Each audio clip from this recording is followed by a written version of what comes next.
Here are four questions. Here are four questions from section 8.3 that you would see. So the first thing I'm going to do is I'm going to show you what I would do to both sides of the equation if it were me. I'm just going to fast forward here.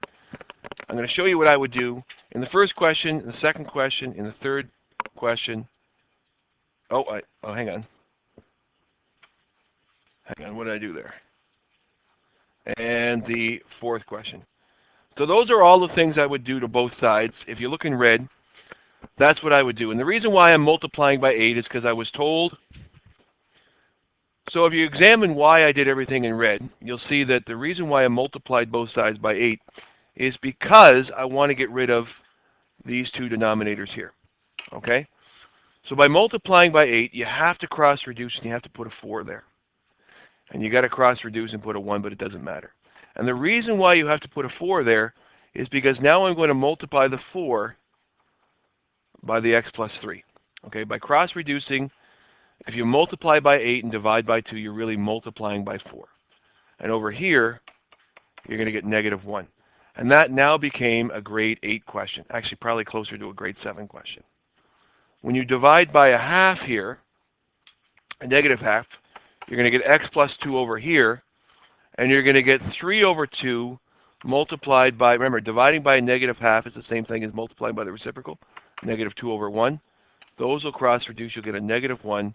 You're going to get a negative 3 up here. So far, by doing what I did in red, I'm creating two much simpler questions that work a lot easier when I simplify it. By multiplying or dividing both sides by negative 5, I'm going to get one group of x minus 3/4 equals, and again, dividing by negative 5 is the same thing as multiplying by the reciprocal. So I get 5 over 2 multiplied by the reciprocal of negative 5, which is negative 1 over 5.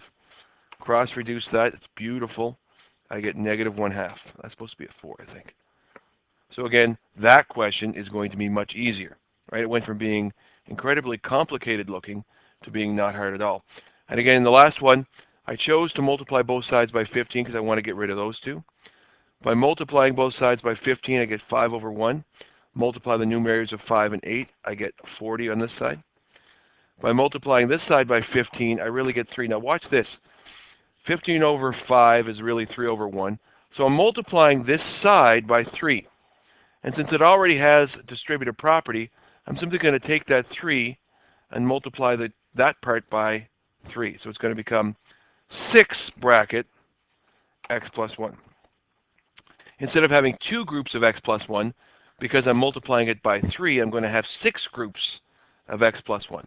And in all four cases, you've now created algebraic equations that are either at a grade 7 or grade 8 level. The only one that's kind of a grade 9 level is this one here because it has fractions in it by itself. But everybody in the room should be able to solve those questions. You get 4x plus 12 equals negative 1. Subtract 11 from both sides. You get 4x equals negative 12. Divide by 4, x will equal negative 3. Here, subtract 2 from both sides. X will equal negative 5. Here, we'll add 3/4 to both sides. This is kind of complicated, but not really. X will equal, common denominator will be 4. 3/4 will stay there. That'll become negative 2/4. Negative 2/4 plus a positive 3/4 is a positive 1/4. And over here, expand. You get 6x plus 6 equals 40. Subtract 6 from both sides. 6x will equal 34. And you'll end up with x equals, I have no idea what that is. What is that? 5 and 4/6, which is 5 and 4/6, which in lowest terms is 5 and 2/3. Since you know what 2/3 is, you could change it to a decimal if you feel inclined, which is 5 decimal 6 repeating equals the value of x.